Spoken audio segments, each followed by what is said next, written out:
বিয়ে হওয়া সত্ত্বেও পড়াশোনার জন্য স্বামীর থেকে দূরে থাকতে হচ্ছে, এদিকে টিচাররা অ্যাটেন্ডেন্সের মার্কস দিতে দেন না। এটা কি গুনাহ হচ্ছে? আমার জন্য কোনটা বেশি জরুরি, পড়াশোনা নাকি সংসার? আমাদের এ বোন উভয় সমস্যায় পড়েছেন। আল্লাহ তাআলা তাকে তার সমস্যা থেকে উত্তরণের পথ দেখিয়ে দিন। স্বামীর কাছে থাকতে গেলে, সংসার করতে গেলে টিচার অ্যাটেন্ডেন্স দিচ্ছেন না, আবার টিচারের কাছে অ্যাটেন্ডেন্স পেতে গেলে স্বামী অ্যাটেন্ডেন্স দিচ্ছেন না। জটিল সমস্যা। দেখুন, ইসলামী শরিয়ার যে আদেশ নিষেধগুলো, এগুলো আমাদের অনেক সময় ভালো লাগে না, আমাদের অনেক সময় মনে ধরে না, কিন্তু বাস্তবতা হলো ইসলামী শরিয়া এসেছেই মানুষের কল্যাণে। আল্লাহ বলেছেন শারা আলাকুম মিনাদ-দীনি মা ওয়াসা বিহি নূহান ইলা আখিরিল আয়া। আল্লাহ যে শরীয়ত দিয়েছেন এটা লাকুম, মুফাসসিররা বলেছেন লাকুম আই লিইনতিফাইকুম, তোমাদের উপকারের জন্যই আল্লাহ শরীয়ত দিয়েছেন। অতএব শরীয়তের কোনো বিধান আমার বুঝে না আসলেও বুঝতে হবে যে এটা তিতা ঔষধের মতো, আমার জন্য কল্যাণকর।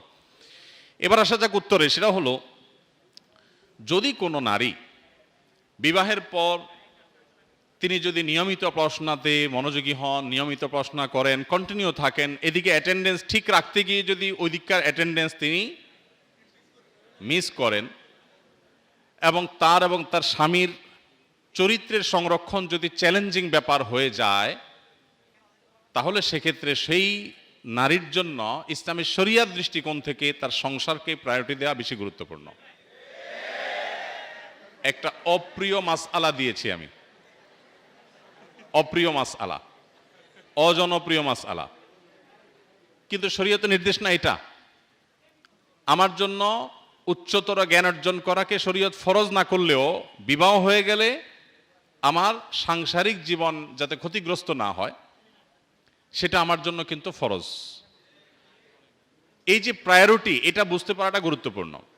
কিন্তু এর মানে কিন্তু এটা না যে আমি বলছি যে একজন নারী তিনি ইসলামী জ্ঞান অর্জন করবে না বা জাগতিক জ্ঞান অর্জন করবে না, আমি সেটা বলছি না। আমি বলছি আপনি যখন দুই নৌকা পা দিয়ে দিয়েছেন, আপনাকে যে কোনো একটা নির্বাচন যদি করতে হয়, তাহলে অবশ্যই আপনি সংসারের নৌকা ছেড়ে অন্য নৌকা আপনি উঠতে পারেন না।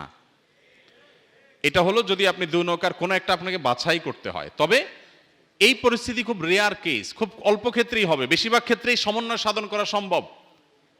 আপনি সমন্বয় সাধন করার জন্য আপ্রাণ চেষ্টা করলে সেটা অসম্ভব নয়। যদি সমন্বয় সাধন করতে পারেন সেটা সবচেয়ে উত্তম। যে আপনি যদি পর্দা প্রশিদের সাথে আপনার জ্ঞান অর্জনকেও ঠিক রাখলেন, সংসারকেও ঠিক রাখতে পারলেন, তাহলে সেটা হবে সবচাইতে উত্তম। এবং সেটা চেষ্টা করলে খুব বেশি কঠিন কোনো বিষয় নয়, ব্যালেন্স করা অনেকখানি সম্ভব হতে পারে।